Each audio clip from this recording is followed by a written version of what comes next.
ఓవరాల్‌గా నిన్న జగన్మోహన్ రెడ్డి గారి పర్యటన సందర్భంగా వారు చేసినటువంటి వ్యాఖ్యలు కావచ్చు, అంతేకాకుండా వారి ప్రసంగం ఏదైతే ఉందో దాని మీద ముఖ్యంగా సోషల్ మీడియాలో ఎవరైతే కూటమి ఉందో సోషల్ మీడియాలో భారీ ఎత్తున దాని మీద ట్రోల్స్ జరుగుతూ ఉన్నటువంటి పరిస్థితి. ఆయన మాట్లాడినటువంటి మాటలు కావచ్చు, అంతేకాకుండా లేవనెత్తినటువంటి అంశాల పట్ల. అంతేకాకుండా కొన్ని అంశాలు అంటే ఒక మాజీ ముఖ్యమంత్రిగా ఉన్నారు వారు, అంతేకాకుండా ఒక పార్టీ అధినేత, తర్వాత ప్రతిపక్ష నేత.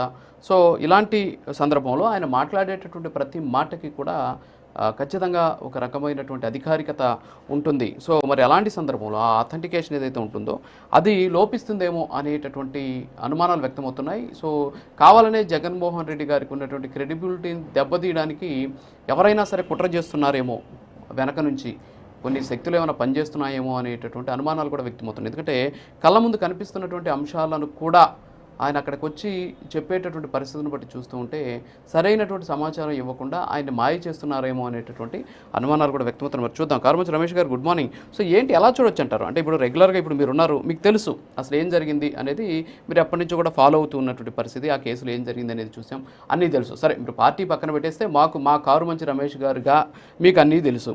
సో ఎందుకని జగన్మోహన్ రెడ్డి గారు అంటే, సరే ఆయన ఇవన్నీ ఫాలో అవ్వడానికి సమయం ఉండకపోవచ్చు, బహుశా ఆయనకి రాష్ట్రానికి సంబంధించినటువంటి సమస్యల పట్ల అలాగే ఇతర కార్యక్రమాలు ఉండి ఉండొచ్చు. సో ఒక కార్యక్రమానికి వెళ్ళే సందర్భంలో అక్కడ ఉన్నటువంటి వివరాలని, వాస్తవాలని, అంటే అన్నీ జరిగినాయి, అందరికీ కూడా తెలుసు, ఇది జనాలు నానింది. సో దాన్ని తీసుకొచ్చి మళ్ళీ వేరే రకంగా చెప్పడం, సో అదంతా కూడా ఎవరో బ్రీఫ్ చేస్తేనే కదా తెలుస్తుంది. మరి అది ఏమైనా కుట్ర ఉందనుకోవచ్చా, లేకపోతే అదేమి లేదా?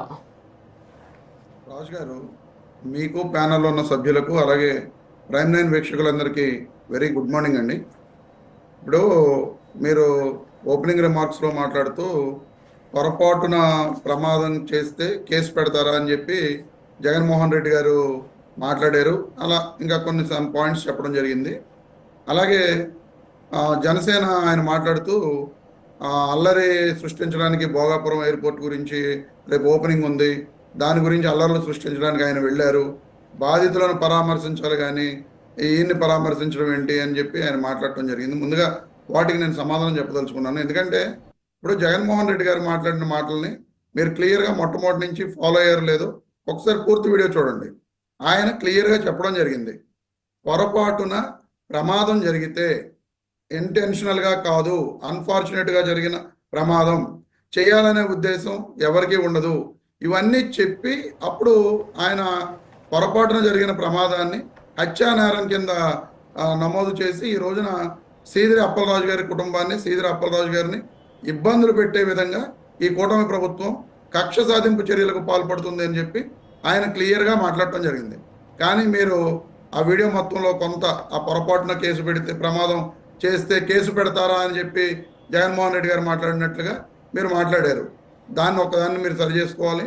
నెక్స్ట్ ఇంకో విషయం ఏంటంటే, ఈ రాష్ట్రంలో కూటమి ప్రభుత్వం ఒక వికృత రాజకీయ క్రీడకు తెరలేపింది. అధికారంలోకి వచ్చిన మొట్టమొదటి రోజు నుంచి కూడా వైఎస్ఆర్ కాంగ్రెస్ పార్టీ నాయకులను, కార్యకర్తలను ఏ విధంగా వాళ్ళని డిఫేమ్ చేసుకుంటూ వెళ్ళాలి, వాళ్ళని చెడ్డవారిగా చూపించి ఈ ప్రజల్లో వాళ్ళని తక్కువ చేసి చూపించాలి, వాళ్ళని అవినీతి పరులుగా, అక్రమార్కులుగా, దౌర్జన్యకారులుగా ముద్ర వేయాలి అని చెప్పి ఏకైక ఎజెండాతోటి ముందుకు వెళ్తుంది. దానిలో భాగంగానే వైఎస్ఆర్ కాంగ్రెస్ పార్టీ నాయకులపై, కార్యకర్తలపై అక్రమ కేసులు పెట్టడం, అరెస్టులు చేయడం, రిమాండ్లకు పంపడం, అలాగే సోషల్ మీడియాలో ఎవరైతే ప్రభుత్వాన్ని ప్రశ్నిస్తున్నారో వాళ్ళందరి మీద కూడా ఇప్పటి వరకు కూడా సుమారు 1500 కేసులు కట్టడం జరిగింది. అంటే వైఎస్ఆర్ కాంగ్రెస్ పార్టీ నాయకుల మీద ఐటీ